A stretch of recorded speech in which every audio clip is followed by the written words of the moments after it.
கிட்டத்தட்ட 2 வருடங்களுக்கு மேலாக மறுபடியும் ஒகேனக்கலுக்கு வந்திருக்கிறோம். மறுபடியும் அங்க ஒரு நண்பர் போயிருக்கிறாங்க. இந்த இடத்துல மறுபடியும் சாப்பாடுதெல்லாம் வாங்கிட்டு போறதுக்கு ஒரு 2 இடம் பார்த்துட்டு இருக்காங்க. அங்க போகிறதுக்கு பார்த்துட்டு இருக்கிறோம். இந்த நடு காடுல எல்லாமே சாப்பிடுறதுக்கு போய் எல்லாமே ரெடி ஆகிட்டு இருக்காங்க நம்ம நண்பர்களோட.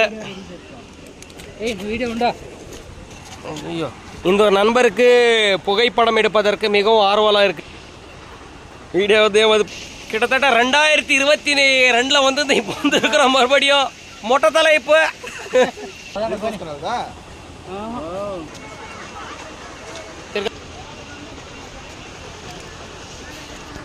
இந்த மலைகள் நடுவில் இந்த காட்டாற்று வெள்ளத்துல இப்போ நாங்க குளிக்கிறதுக்கு போக மாட்டோம், சாப்பிட்றதுக்கு போறோம்.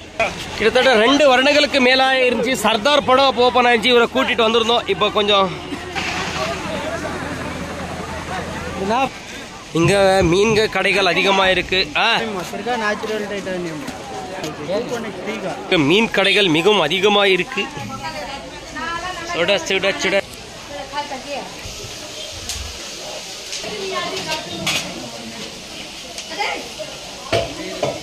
இந்த மசாலாவோட தன்மை என்னன்னா, இங்க கொதிக்கிற இந்த விறகடுப்பில் கொதிக்கிறது மிகவும் சுவையாக இருக்கும். இந்த மசாலாலாம் சூப்பராக அவங்க கையில் பண்ணுறாங்க. அந்த மசாலாலாம் கையில் அரிக்கிறாங்க. இதெல்லாம் நாங்கள் பார்க்கும்போது எங்களுக்கு என்ன தெரியுதா, ஒரு சமையல் சுவையாக வரணும்னா அவங்க கையில் அரிக்கிறது, அந்த விறகடுப்பில் செய்கிறது, அதை அந்த தன்மையில் அப்போ தான் சுவையாக இருக்கும். நம்ம கேஸில் மற்றதெல்லாம் பண்ணும்போது சுவையாக வராது. இல்லை உங்களதெல்லாம் வீடியோ வருது யூடியூப்பில் சமையல்.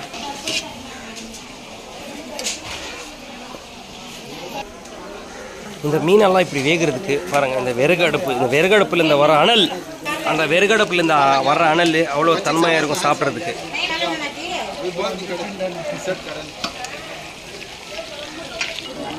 சமையல் மிகவும் ருசியாக வர்றதுக்கு காரணமே இந்த விறகடுப்பு. இந்த பாருங்க, இந்த சமையல் அம்மி இந்த அரிக்கிறாங்க இந்த மசாலா எல்லாமே. அப்போ தான் சமையல் ருசியாக இருக்கும்.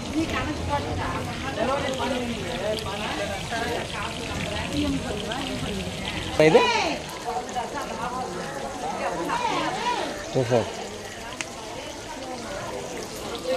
அனல் பாருங்க எப்படி வருதுன்ட்டு.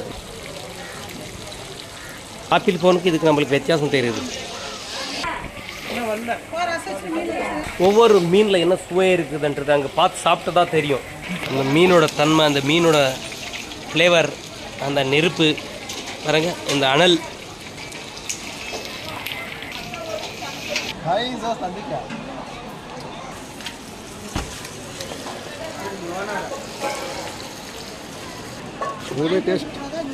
ருசி பார்ப்பதற்காக நமது பயம் எடுத்திருக்காரு. எப்படி இருக்கான்ட்டு நாம பார்க்கலாம்.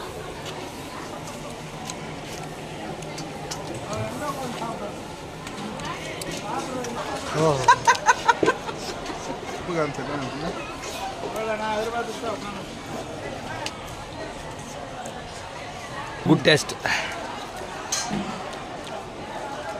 மீனோட தன்மை இவ்வளோ ருசியாக இருக்கிறதுக்கு காரணமே